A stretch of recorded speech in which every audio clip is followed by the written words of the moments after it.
Ciao a tutti, oggi facciamo un video un po' chiacchiericcio su una tematica che è molto importante, che colpisce la nostra professione.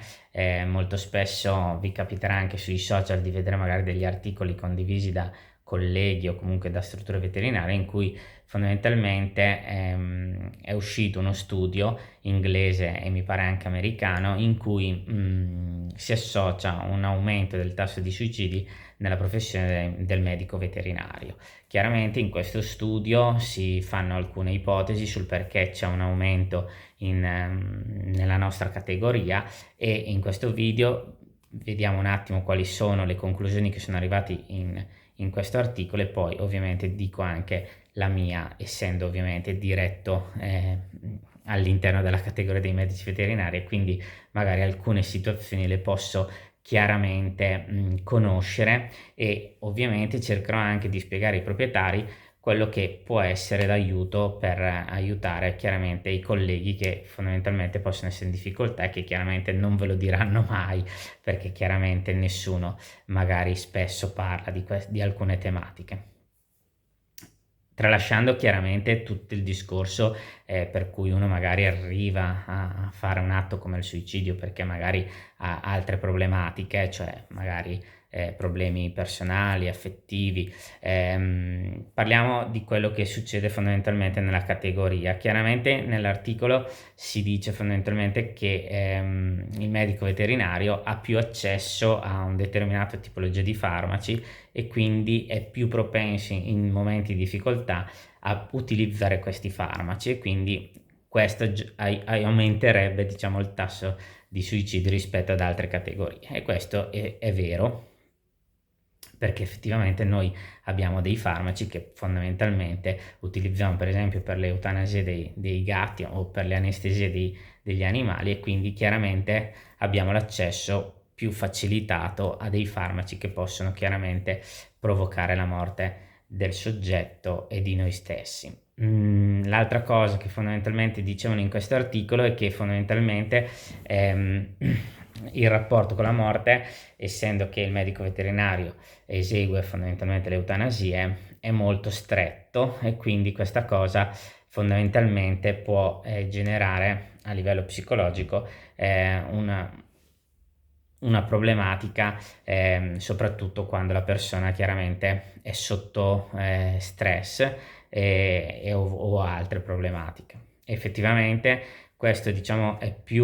riguarda più i colleghi degli Stati Uniti, del nord Europa, dove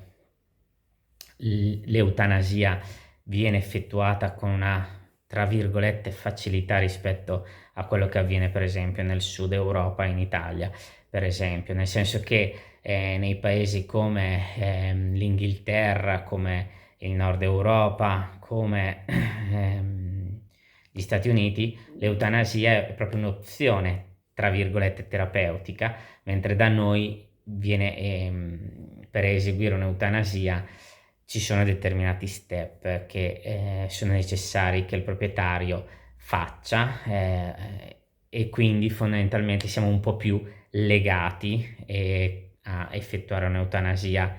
facile, e sono contento che in Italia funzioni così piuttosto che in UK, mentre magari in Inghilterra, nel Nord America, nel Nord Europa sono molto più spinti a fare l'eutanasia, perché là fondamentalmente, se il proprietario decide che non vuole curare l'animale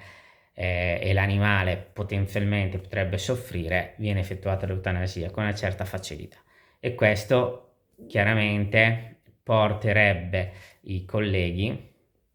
che lavorano in quelle zone ad essere molto stressati su questa questione e generare stress importante all'interno della loro vita, e quindi poter poi abbassare quella soglia che poi in situazioni chiaramente difficili porterebbero il collega ad utilizzare i farmaci avendoli lì a disposizione. Diciamo che ora cerco di dire quello che fondamentalmente penso. Penso che fondamentalmente molto spesso i medici veterinari, ripeto, è difficile fare un discorso medici veterinari degli Stati Uniti, medici veterinari dell'Inghilterra, medici veterinari del nord Europa tipo Svezia, medici veterinari italiani, perché ognuno ha dei modi di lavorare non sempre uguali, non sempre simili, quindi alcune tipologie di stress magari sono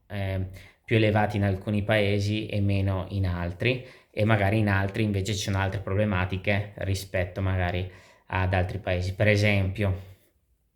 nei paesi nord europei inglesi probabilmente a livello economico stanno meglio che nei paesi italiani, in Italia, quindi fondamentalmente potremmo pensare che magari un medico veterinario in Italia potrebbe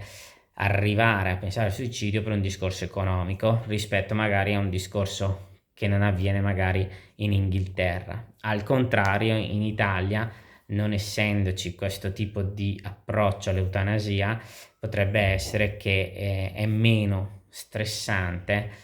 un certo tipo di gestione di quella situazione, che magari invece a quei livelli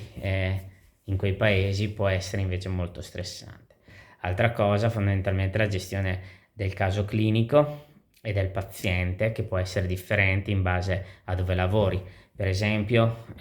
chi magari lavora da solo in un ambulatorio in cui lavora da solo può essere che raggiunga dei livelli di stress più elevati perché deve gestire tutto lui, e quindi col tempo potrebbe generare uno stress che lo può portare a una situazione simile. E magari invece chi lavora in una struttura con tanti colleghi, questa cosa magari viene un po' suddivisa, l'errore magari, quando magari avviene un errore, può essere che in una struttura grossa viene suddivisa in una maniera più semplice, magari invece in una struttura dove lavora uno da solo, questa cosa ovviamente è tutta addosso a una persona. Dall'altro canto magari chi lavora da solo non ha lo stress della competizione, magari invece chi lavora in una struttura grossa magari c'ha lo stress perché il collega lo guarda, il collega lo giudica, e quindi può esserci un'altra forma di stress che può generare.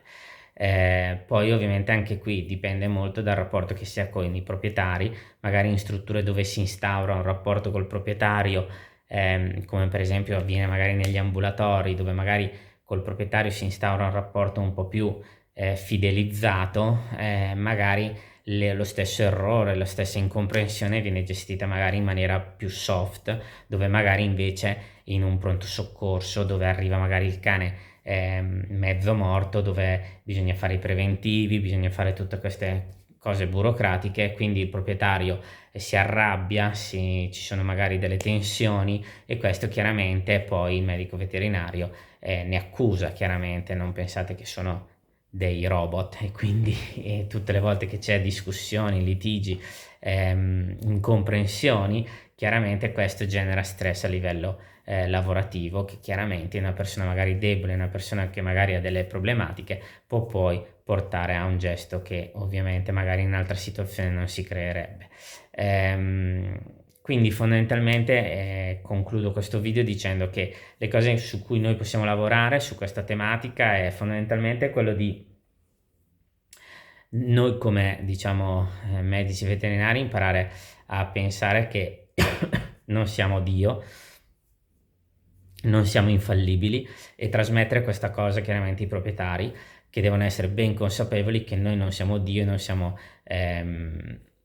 dei robot, e che quindi ogni tensione, ogni situazione che chiaramente può generare litigi, casini, può chiaramente poi influenzare chiaramente la mente e lo stress di ogni singolo medico veterinario. E questa cosa secondo me è molto importante da far capire al proprietario, e da non aver paura a trasmettere al proprietario, perché il proprietario è umano come noi e sa che perfettamente che se una persona cerca di impegnarsi, cerca di studiare, cerca di fare quello che è il meglio del proprio lavoro, non è infallibile, anche se fa tutto in modo perfetto. Questa cosa è molto importante per la salute chiaramente psichica dei medici, sia veterinari anche umani, perché anche in umana questa problematica è molto elevata. Ogni giorno sentiamo magari che nei pronti soccorsi si menano questa cosa, chiaramente è perché si vede la figura del medico come una figura infallibile, una figura che non può sbagliare, è una figura che deve essere quasi perfetta. Questa cosa qua è sbagliata perché, ripeto, siamo umani, alla fine fondamentalmente noi studiamo medicina, cerchiamo di applicare fondamentalmente degli iter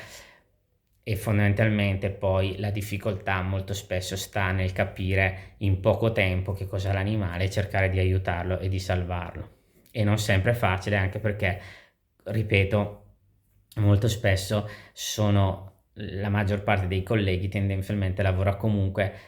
più di 8 ore ovviamente al giorno, lavorano anche 10, 12, in alcuni pronto soccorsi fanno anche dei turni veramente impressionanti, anche disumani, permettetemelo di dire. Siamo anche una categoria che ha pochi medici veterinari, soprattutto nell'ultimo periodo c'è stato un boom chiaramente della medicina veterinaria, e quindi siamo ancora in quella fase di stage, e quindi ci sono ovviamente dei turni molto pesanti in alcuni ambienti che chiaramente non sono facili da gestire. Immaginate poi con lo stress che si può generare magari con un proprietario che arriva improvvisamente perché ha magari investito il proprio animale e si trova magari lì un collega che magari viene da 12 ore di turno con magari pazienti ricoverati e deve essere lucido e deve essere in grado di gestire quella situazione. Quindi è molto complesso, e in quello chiaramente è molto importante comunicare ai proprietari che non siamo Dio e non siamo dei robot, anzi. Per quanto riguarda poi noi medici veterinari, dobbiamo essere in grado di vivere questa professione come un lavoro, metterci passione, ma rimane sempre un lavoro, e nel lavoro ci devono essere determinate componenti, tra cui quella del riposo, quella fondamentalmente di essere disponibili, ma essere anche riposati, avere il proprio riposo, avere le proprie ferie, e anche a livello economico avere comunque una situazione in cui ci permette chiaramente di vivere e non di essere fondamentalmente a rischio, quindi magari per fare un piacere a un proprietario rischiamo noi poi di non fare le cose corrette, e quindi poi tutto questo genera ulteriore stress. Ehm, per quanto riguarda invece il discorso dei farmaci, fondamentalmente lì è chiaro che quando uno arriva a pensare al suicidio, è chiaro che avere dei farmaci a disposizione è molto più semplice che se non ce li hai, chiaramente. Inoltre i medici veterinari chiaramente prendono le vene, quindi sanno fare ovviamente un certo tipo di procedura, e quindi quello rimane. Però io credo che non è il problema dei farmaci in sé, ma è il problema dello stress in generale, che chiaramente negli ultimi anni, soprattutto abbiamo visto, ripeto, anche in medicina umana, il rapporto medico-proprietario vive a volte dei periodi di forte tensione, soprattutto in alcuni ambienti come i pronto soccorsi, come fondamentalmente la medicina d'urgenza. E questa cosa qua va controllata soprattutto da parte del proprietario, che deve cominciare a pensare che il medico ti può aiutare, non è che ti deve aiutare perché è Dio e quindi è infallibile, non sbaglierà. È una figura che nasce per aiutare in un certo tipo di situazione. Questa infallibilità della medicina è un concetto molto sbagliato e molto sbagliato fondamentalmente da proporre, perché è chiaro che i livelli di qualità della medicina, parlo adesso della medicina veterinaria, sono molto elevati, però fondamentalmente non siamo a dei livelli in cui molto spesso vi trovate IR quando arrivate in un pronto soccorso. Molto spesso trovate un collega, al massimo 2, se vi va bene 3, però fondamentalmente è difficile che avete un'equipe pazzesca nel momento delle emergenze. Calcolate che potenzialmente un medico veterinario che lavora in una struttura 24 ore, che magari fa dei turni purtroppo a volte anche disumani di 20 ore, e li fanno, ve li posso assicurare,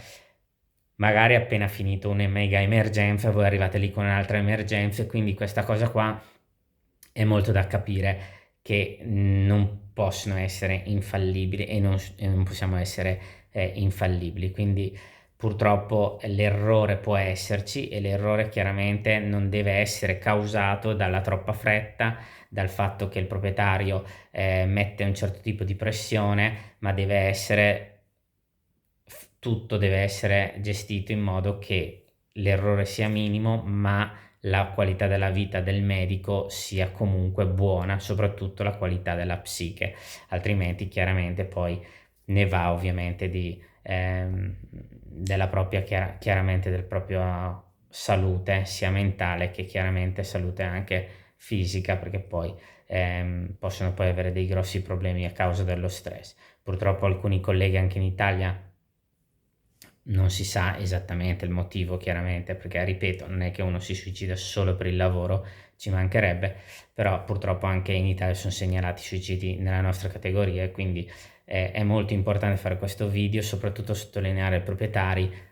e anche ai colleghi che non siamo infallibili, non siamo Dio. Questo è un lavoro e dobbiamo cercare di farlo al meglio, ma cercare di rimanere umani, sia noi quando dobbiamo proporci, sia il proprietario deve capire che sta interagendo con degli esseri umani e l'essere umano è infallibile ehm, sbaglia per natura, quindi cercare di ridurre le liti, le discussioni, le aggressività, perché questo chiaramente non porta chiaramente a un miglior servizio, ma anzi porta ad un allontanamento delle persone dalla professione, a un allontanamento dal lavoro, da un allontanamento quindi di un servizio che è essenziale per la medicina, per la salute dei nostri cani e dei nostri gatti. Io vi saluto qua e ci vediamo al prossimo video.